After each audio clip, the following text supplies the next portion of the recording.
I've fallen into the trap of believing that if I just got the right systems in place, our home would finally feel peaceful.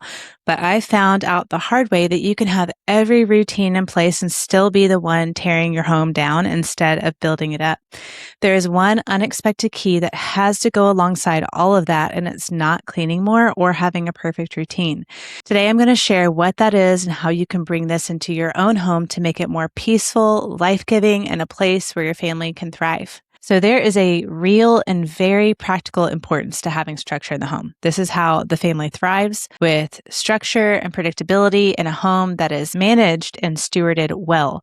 Early on, I did not realize that I needed this. And once I learned it, I tended to get excited and optimistic about how much I could do. And so I would overdo the structure and I would pack the day way too full. So the second thing that's important is having margin too, and honing in on the priorities for your season and your family before God, rather than doing everything that seems important or loud. I am a big proponent of talking about structure and margin. If you've been here at any length of time, you know that, because I teach how to do that practically. But without this next piece of it, the home really can fall apart at the seams. The unexpected key that I found to having a peaceful home isn't having more structure alone. It isn't having a perfect day or perfectly well-behaved children or circumstances going our way. That is not a key to a peaceful home. But one thing that does greatly impact whether or not we have a peaceful home is mom's attitude. And I want to unpack this some today in a way that I hope will ultimately be incredibly freeing and upbuilding and will inspire you. And I'm also going to give you something to walk away with that you can apply, because I always like to do that. So be sure to stick around to hear me flesh this out. So here's what I've learned. I cannot control anything around me, how my children act or how my husband's doing if he had a hard day or what our circumstances are. But what I can control is how I respond and what my attitude is. That is well within my reach. And is it hard? Absolutely. Do I do it perfectly? No.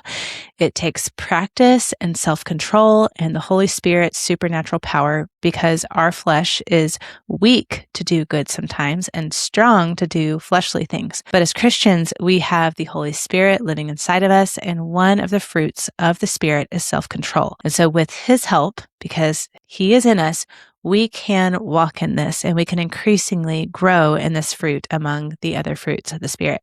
And this is important because primarily, it's important because it's obedience to God. But practically, mom sets the tone in the home in a powerful way. A peaceful home and good attitudes always start with parents. Our children are often little mirrors. If they are whiny and fussy, a lot of times it's because our own attitudes are whiny and fussy. One analogy that I like is the thermostat versus a thermometer. A thermostat sets the temperature of the home, and a thermometer just reacts to the temperature and tells you what it is. And so as Christian women walking with self-control and in the power of the Holy Spirit, are we going to be the thermostat and set the temperature in a warm and comfortable way?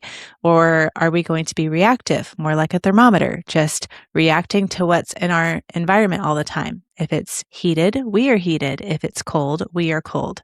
On the other hand, we've all seen women who are grounded in the Lord and reflect His character in wonderful ways. Try to think about one right now. Maybe she's not easily frazzled. The wisdom of God is consistently on her tongue. Kindness is on her lips. Proverbs 31 describes the godly woman just like this, the wise woman who builds her home, who doesn't fear, who's prudent, productive, kind, and hospitable. That woman, or those women that you're thinking about right now, were not born that way. They grew in the Lord by God's grace with intentionality and prayer, day by day and little by little as they walked things out in their lives. So if you're a Christian, you have Christ in you, and we have the promise that we too are being transformed and renewed from glory to glory. So be encouraged. There are 3 things that can help us move towards becoming the wise woman who builds her house and glorifies God in doing so. And the first thing that I've learned, foundational to all of this, is to embrace God's calling in your life. It's very easy in our day and age, because of the culture, to think that motherhood or homemaking is lesser, that it's ordinary and not important. Sometimes I honestly think that people in our generation and this is sinful, can be prideful and think that we are too important to manage the home and steward it. And they would rather be out there doing things that they see that the world esteems as significant. That's wrong and it's silly. And there are so many broken people in this world because of broken homes.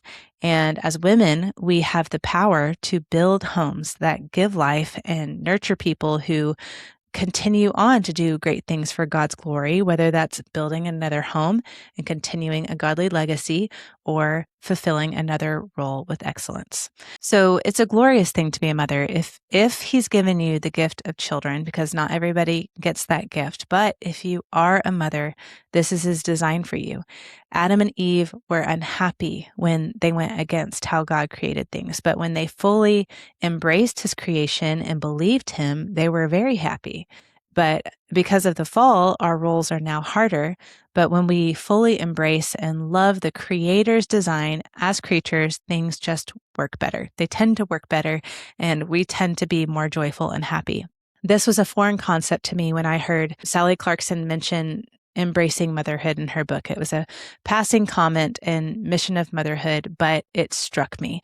I knew as soon as I read that that's not what I was doing. Deep down, I thought motherhood was lesser. So I prayed and I asked God to help me embrace the role that he gave me and to love his ways.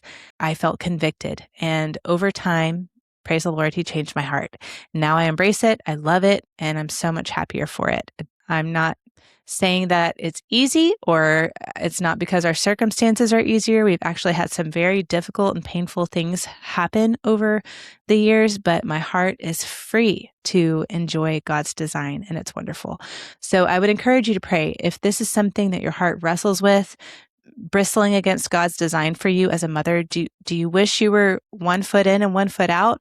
If your attitude has been poor, simply repent and be free from that burden. Sinful thinking and attitudes always rob us of joy, and he came to give us life abundantly. And so it's so freeing and it's so life-giving. By the way, it is very hard to love what you don't know how to do. So many of us were thrown into motherhood without knowing how to run a home, and it's easy to feel like the home is running us instead. So I created a Christ-centered course called the Rooted Rhythms Method, and it's meant to equip you to manage the moving pieces of your home so that you can enjoy running it and watch it bear fruit to the glory of God. If you want to learn more, check out the link in the description below. But let's get back to it. The second aspect of this key to having a peaceful home is walking with the Lord through prayer and repentance. Walking in repentance as a mother is incredibly important. When we sin against our family and don't reflect the character of God, growing in the fruit of the Spirit requires repentance. I do this daily, multiple times a day, sometimes with my kids, because I don't always have self-control. I don't always have a good attitude, and I'm not always gracious or kind. And whenever that happens, I repent. So I want to encourage you. This has gotten better for me over time. I am less angry. I'm less reactive. I am more self-controlled than I used to be. I did not start out where I am now, and Lord willing, I won't be where I am now in 10 years either. Hopefully, I'll be an even godlier woman. Along those same lines is praying every day, even if it's just a little liturgical prayer. If there's something that you desire that you don't see in yourself, that you want to see in increasing measure, just pray. One liturgy I pray every single day, it's essentially a liturgy, is Lord, help me be the gracious woman who gets honor. And that's Proverbs 11:16. I have not naturally been a gracious woman, but he is doing it. I used to think that I had to have this long, incredibly heartfelt prayer, and those are so great. It's good to pour out our hearts to the Lord, but he also hears those little utterances and cries of our heart in response to those as well. So we can pray, we can seek to embrace motherhood, but without this final piece, not much is going to improve in our homes. By the way, if we haven't met yet, I'm Lauren. I'm a homeschooling mom of 6, and this channel is all about building fruitful, life-giving homes through simple, God-honoring rhythms. If that sounds like something you need, don't forget to like and subscribe so that you don't miss my weekly videos. So the third piece of all of this is to practice. Again, we can pray, we can have ideas and thoughts, but if we're only hearers of the word and we're not doers of the word, it is all in vain. We must be doers of the word, and that comes through practice. So we pray for help and then we walk it out and we think practically about how we're going to do that. So, as I always say, it's important to get specific. If someone generally struggles with bad attitude, it would be a good idea to prayerfully think through something practical that they can do to put off that attitude and intentionally put on Christ. This will take prayer since it is going to look different for every person. So, if sounds like something that you've struggled with, ask the Lord to show you what this practical step could look like for you. One example, if you're praying for help to be more gracious, perhaps one thing that you can practice doing is whenever you see your children walk into the room, choose to smile every time. Or perhaps you find that you need to become someone who responds calmly and isn't so reactive. So when you feel your blood starting to boil or you're getting frustrated, let that be your cue to slow down, pray quietly, and take a few deep breaths. Or maybe you can briefly walk into another room before you have to respond to your child to correct them or whatever. Or another example, if you find yourself complaining regularly, look for ways to intentionally practice gratitude every morning. Would it be helpful to have a gratitude journal or to make yourself say 3 things that you're grateful for when you find yourself complaining? A lot of times our emotions follow our obedience. It does not always go the other way. So again, I found that the unexpected key to a peaceful home is mom seeking to become a woman who builds her home wisely rather than tears it down with foolishness. And a lot of times this boils down to our attitudes. So 3 things that I found to help move us in that direction is to embrace God's calling, regularly walk in repentance, and practice being doers of the word. Get specific.